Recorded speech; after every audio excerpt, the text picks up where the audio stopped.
Olá, boa tarde. O Jornal da Cultura, primeira edição, começa agora com os seguintes destaques.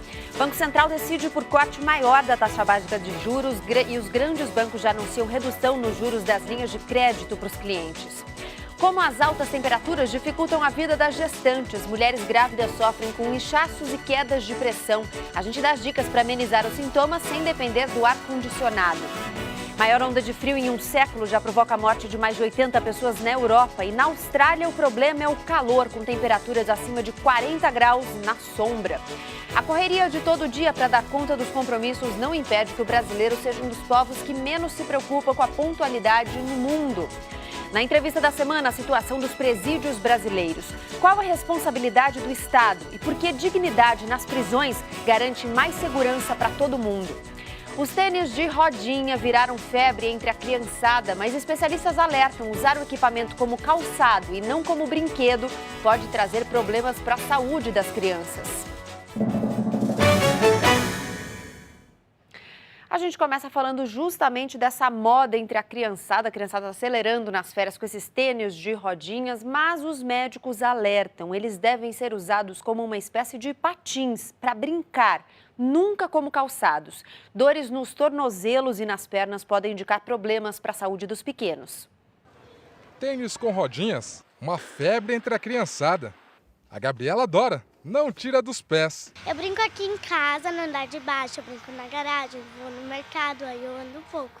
É bem divertido. A mãe fica de olho na filha e no relógio. Eu estipulei um horário que ela pode brincar, ela aceitou numa boa e curte enquanto ela pode. Apesar da insistência dos pequenos, os pais não podem permitir o uso prolongado dos tênis com rodinhas. Como a sola dos pés não ficam niveladas com o chão, aumentam as chances de lesões e problemas ortopédicos. O risco maior são de lesões traumáticas, tanto em relação a fraturas como lesões ligamentares. E isso se estende tanto aos membros superiores como aos membros inferiores. Os tênis com rodinhas devem ser usados como um brinquedo, no máximo 2 horas por dia. As crianças devem se proteger com capacete, cotoveleiras, joelheiras e luvas. A ideia é ter um espaço amplo, uma superfície plana, sem nenhuma irregularidade, para que a criança possa praticar e usar isso de uma maneira divertida e lúdica. A Gabriela já sabe, é bom ter cuidado para garantir a diversão. Quando a gente fica muito, pode gerar alguma dor, não sei. Aí minha mãe fala só para eu brincar um pouco para não ficar doendo minha perna. O verão traz dias mais longos, muito sol, muito calor. Tem gente que ama, gente que sofre com as altas temperaturas, inclusive as gestantes. As mulheres grávidas penam com inchaços, quedas de pressão, mas olha, dá para amenizar os sintomas sem ficar refém do ar-condicionado. Não é só um ventilador.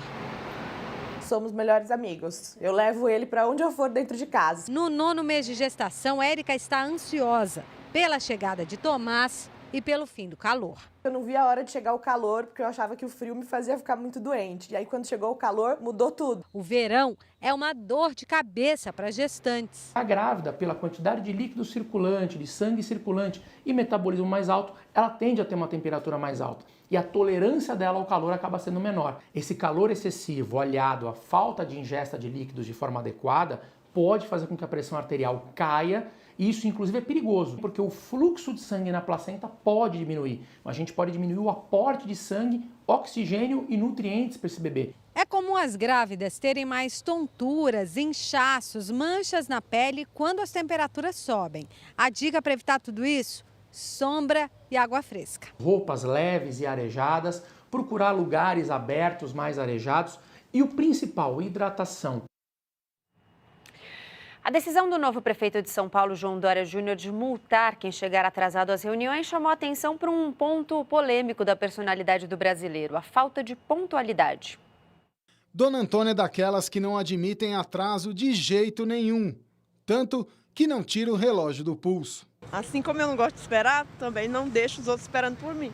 Mas nem todos agem assim. Basta dar uma volta na rua para encontrar alguém atrasado. Estou voltando do almoço.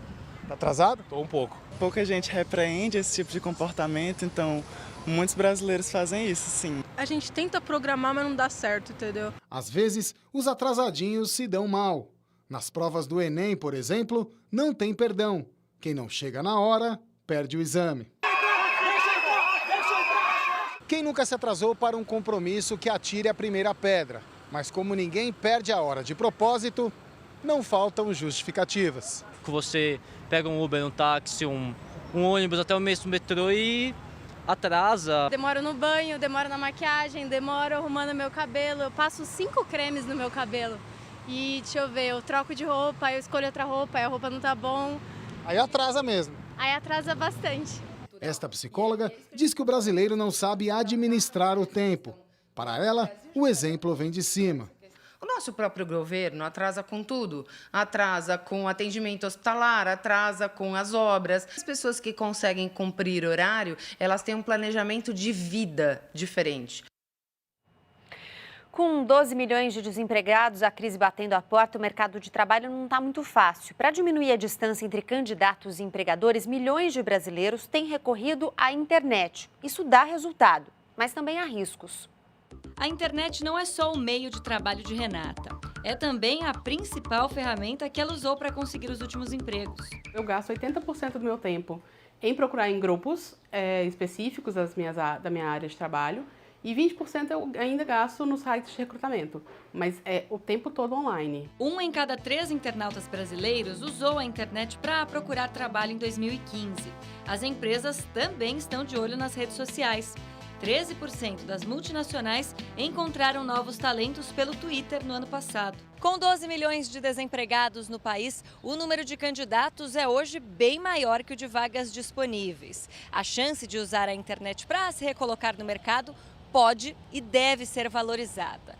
Mais do que participar de grupos e ficar atento às redes sociais, é preciso se destacar entre os concorrentes. Quais são as competências que ela tem mais desenvolvidas e que ela pode colocar à disposição do futuro empregador. Por ser um universo amplo, a internet possibilita ao selecionador conhecer melhor o candidato antes de chamá-lo para uma entrevista. Mas isso pode ser ruim se você é daqueles que fazem publicações sem critério algum, inclusive nas páginas pessoais. Por isso, tome cuidado com todas as postagens. E se o seu objetivo é usar a internet para alavancar um negócio, mesmo que pequeno, objetividade é a palavra-chave. Hoje o mercado, de uma forma geral, seja para qualquer solução, exige também uma objetividade, até em função, né, da quantidade de informações que se tem numa mídia social, por exemplo. Então, ser objetivo também é um dos fatores, né? O Tribunal de Justiça de São Paulo proibiu o aumento de mais de 26% que os vereadores paulistanos se deram na última sessão de 2016.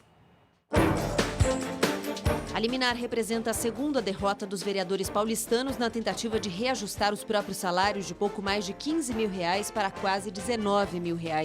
Mesmo com a decisão em segunda instância, o Legislativo deve recorrer. 10 milhões de aposentados que recebem mais do que um salário mínimo de benefício do INSS vão ter reajuste de 6,58%.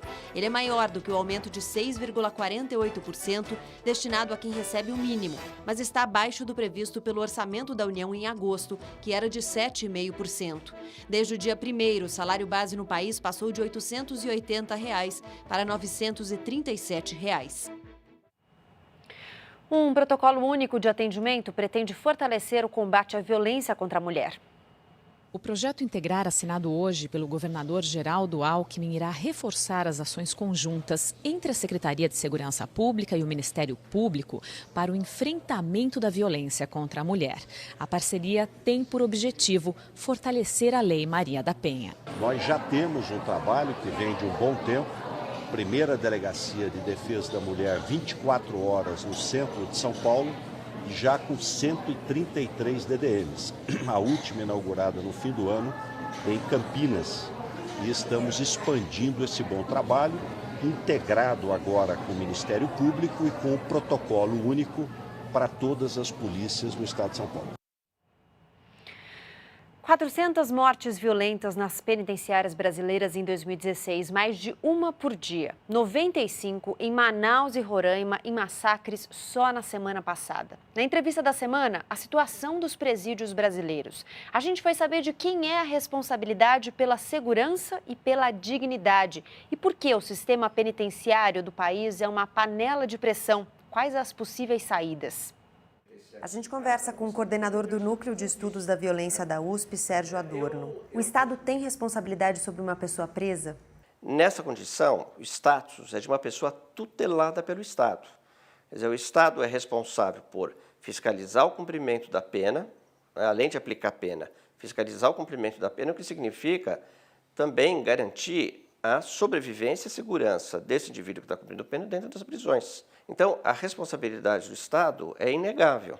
E quem tem que responder pelo que acontece dentro das prisões são as autoridades encarregadas de implementar as políticas públicas de segurança e as políticas penais. O Estado tem que garantir o dia a dia das prisões, tá certo? Quer dizer, o que significa garantir? Respeitar as leis e as convenções internacionais. As convenções internacionais, do que o Brasil é signatário, elas estabelecem condições mínimas de vida nesses estabelecimentos, né? Então, por exemplo, condições de habitabilidade, a alimentação, a proteção à saúde, também as atividades de escolarização, as atividades de profissionalização, né? A ocupação do preso durante o cumprimento da pena, tudo isso é responsabilidade do Estado.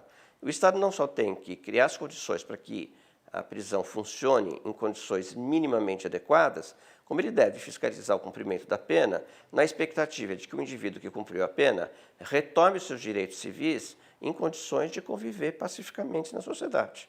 E que problemas a gente tem hoje que impedem essas condições minimamente adequadas nos presídios? É um complexo de situações, é mudança no padrão de criminalidade, é o aumento da repressão e do encarceramento de pessoas, é a entrada de pessoas, vamos dizer, com uma capacidade de mobilização, de convencimento, de organização, não é? E é o progressivo empobrecimento do sistema, por quê? Porque o encarceramento vai crescendo numa velocidade e o sistema penitenciário, por exemplo, não consegue acompanhar esse crescimento, vai cada vez mais ampliando vagas. E quanto mais ele vai ampliando vagas, no fundo ele vai alimentando vamos dizer, esta organização interna dos presos e vai, de alguma maneira, tornando o sistema cada vez mais controlado pelos presos e menos pelas autoridades e pelos agentes penitenciários. Então, isso significa o seguinte: essa política está equivocada, né? Ela precisa ser revista, né? Se você olhar, por exemplo, dados de observatórios dos sistemas prisionais no mundo, há uma forte tendência a cair as taxas de encarceramento, né? Mesmo nos Estados Unidos, você já está vendo uma curva descendente. Ou seja, o próprio sistema de justiça está começando a apostar em medidas alternativas, não é? E reservar prisão só para os casos excessivamente graves que reclamam um isolamento pelo menos temporário. Nós temos que ter políticas que não são políticas reativas. Nós temos que ter políticas preventivas. E ter políticas preventivas é estar na frente dos acontecimentos, é desenhar cenários, é saber agir se, por exemplo, nada for feito hoje, se for feito, por exemplo, 10% do que for planejado, se for feito 20% do que for planejado, que impacto isso tem ao longo do tempo. Nós temos que planejar para 2, 3 gerações. A gente está caminhando para essa resolução, já que normalmente quando a gente vê essa discussão sobre políticas públicas, são políticas emergenciais. Será preciso um planejamento de curto, médio e longo prazo. Serão precisas medidas emergenciais? Sim, não é? E certamente, para desafogar essa tensão no sistema, será necessário ampliar a oferta de vagas. Mas essa não pode ser a política dominante. Tem que ter um planejamento estratégico de médio e longo prazo, em que você vai promovendo o progressivo desencarceramento e fazer investimentos em medidas preventivas, não é? Por exemplo? Por exemplo, reforçar a escola. Seria ideal também que você tivesse programas de assistência e de acompanhamento. Sobretudo, por exemplo, dos egressos do sistema penitenciário. Nós precisamos criar a expectativa de que há pessoas que podem recuperar os seus direitos e passar a ter uma vida digna, como outros cidadãos também querem ter uma vida digna. A dignidade é fundamental e é importante que a gente entenda que investir em dignidade dentro das prisões significa mais segurança para todo mundo. Se ao invés de você pegar uma pessoa e jogar ela dentro de um caldeirão de condições subhumanas, em que ela precisa se filiar a facções para sobreviver dentro da prisão, você oferecer a possibilidade dela se escolarizar, dela trabalhar e se reintegrar quando sair, vantagem para todo mundo, né? E ainda sobre esse assunto, a Lei das Drogas, aprovada em 2006, que endureceu penas para traficantes e abrandou as penas para os usuários, é um fator-chave para o drástico aumento da população carcerária no Brasil. Essa é a conclusão do 27º Relatório Global da organização Human Rights Watch, divulgado hoje de manhã. O relatório faz uma análise da situação de direitos humanos ao longo de 2016 em mais de 90 países. E, de acordo com o documento, em 2005, apenas 9% dos presos do Brasil tinham sido condenados por crimes relacionados às drogas. Em 2014, esse número passou para 28%. Para a organização Human Rights Watch, a falta de clareza da legislação, na interpretação da legislação, acabou levando muitos usuários a serem condenados como traficantes. A organização aponta também as condições precárias dos presídios brasileiros e diz que 622 mil adultos estão presos no Brasil, 67% mais do que a capacidade dos presídios do país. A seguir, Banco Central corta os juros mais do que o previsto e grandes bancos já anunciam redução de taxas nas linhas de crédito e mais. Na Europa, a maior onda de frio em um século já matou mais de 80 pessoas. A gente já volta.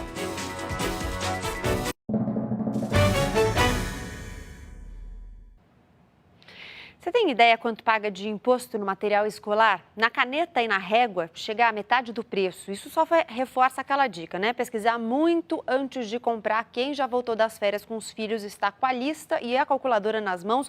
O movimento nas lojas já aumentou. É o que mostra a repórter Adriana Cimino ao vivo agora pra gente. Oi, Adriana, boa tarde. Oi, Gabriela, uma boa tarde para você, boa tarde para todo mundo. A gente está numa conhecida loja aqui da rua 25 de março, o maior centro comercial aqui de São Paulo. Está bastante cheia a loja e muita gente atrás de material escolar, tanto no varejo quanto no atacado. Mas o forte aqui, 60% na verdade, é de pessoas que vêm para comprar para elas mesmas. A gente vai conversar aqui com o Ondamar Ferreira, que é gerente da loja. Ondamar, como é que está o movimento e os preços em relação ao ano passado do material escolar? Boa tarde. Boa tarde a todos. O movimento aqui está muito bom. Na realidade, até superando todas as nossas expectativas em questão da movimentação. Os preços em relação ao ano passado para nós está bom, ninguém está reclamando, o consumidor final está satisfeito com os preços. Existiu uma elevação aí de aproximadamente 4% a mais que o mesmo período do ano passado em relação aos preços. Você estava me falando que, dependendo da marca, a variação, o produto pode chegar a custar o dobro, né? Pensando nisso, dá para comprar um bom produto que chama a atenção da criançada, mas sem gastar aí tanto? Ah, dá sim. É porque aqui nós trabalhamos, no caso, com as duas linhas. Tanto, no caso, produtos licenciados, as marcas tradicionais, como também trabalho com os produtos bem similar, com preço que cabe no bolso de qualquer pai. Então, eu acho que isso daí termina, no caso, sendo muito vantajoso para os pais que vêm à procura da lista. Né? Tá ótimo. Muito obrigada pelas suas informações. Então, além da dica de pesquisar entre as lojas, tem que fazer a pesquisa dentro, claro, sempre levando em conta o preço e a qualidade para não colocar a criançada em risco. Gabriela. Ok, Adriana, obrigada pelas informações.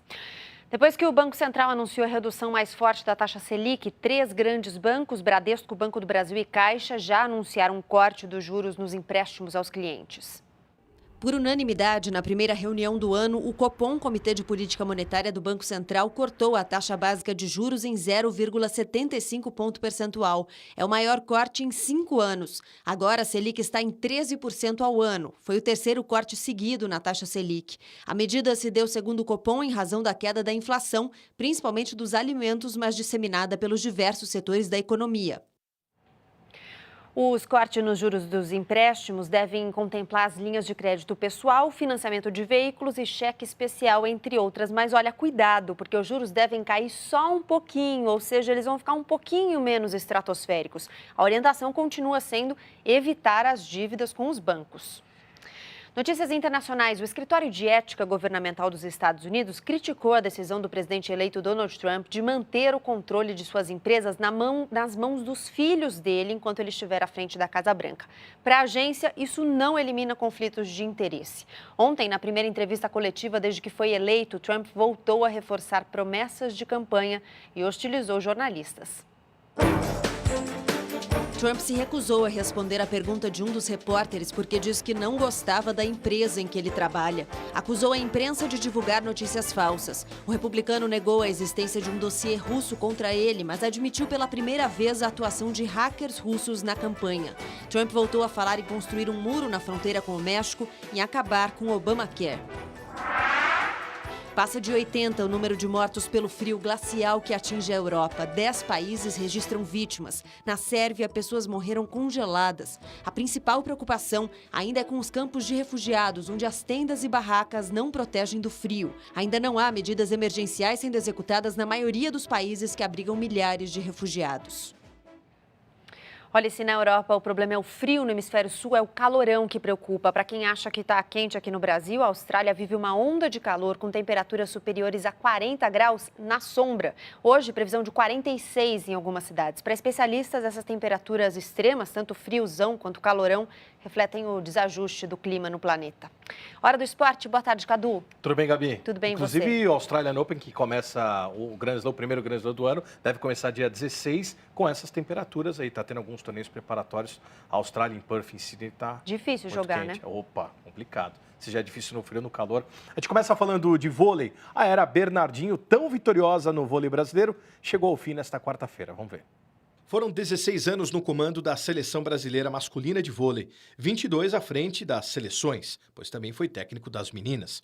Uma era à frente do maior voleibol do mundo. Após o Ouro Olímpico na Rio 2016, Bernardinho deixou o comando do Brasil. O anúncio oficial foi feito pela Confederação Brasileira de Vôlei ontem à tarde. Após o anúncio da sua saída, o treinador afirmou que a decisão veio nesse abraço no filho. Abre aspas. Quando o Bruno me abraça no final da Olimpíada, foi o momento que eu falei. Realmente deu. Se de alguma forma eu me inspirei, fiz alguma coisa legal, onde eu estiver, vou tentar continuar a fazer. O professor, ele quer que o grande reconhecimento seja quando um ex-aluno vem a ele. Fecha aspas. Bernardinho somou mais de 30 conquistas à frente da equipe. 2 ouros olímpicos, 2 pratas e 3 títulos mundiais, além de 8 ligas mundiais. Com a seleção feminina, conquistou 2 bronzes olímpicos. Foram 6 medalhas olímpicas em sequência. O mundo do esporte reverenciou o mito.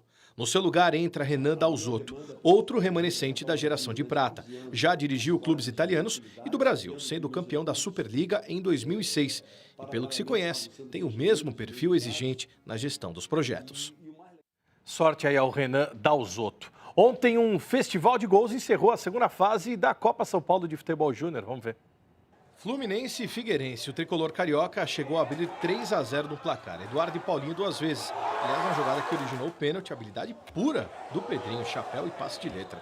O Figueira reagiu com o Igor 2 vezes, mas Evanilson decretou a vitória. Final 4-2.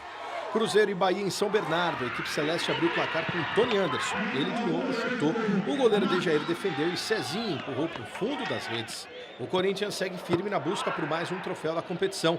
O Alvinegro goleou Mantiqueira por 5-1. Marquinhos, Mantuan, Pedrinho, Renan, Areias e Carlinhos fizeram os gols da elástica vitória corintiana. Daniel descontou para o Mantiqueira. O Santos venceu o fraco Flamengo de Guarulhos por 1-0. Renan Nascimento fez o gol que enganou o goleiro Marcos Bezerra.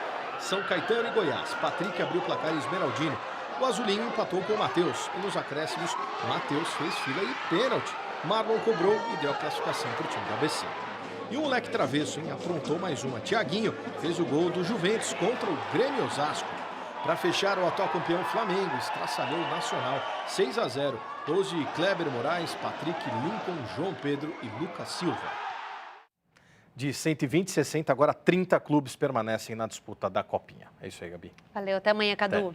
Jornal da Cultura, primeira edição, fica por aqui. Agora tem JC Debate, hoje sobre o uso do álcool combustível no Brasil. Boa tarde para você, até amanhã, ao meio-dia. Tchau.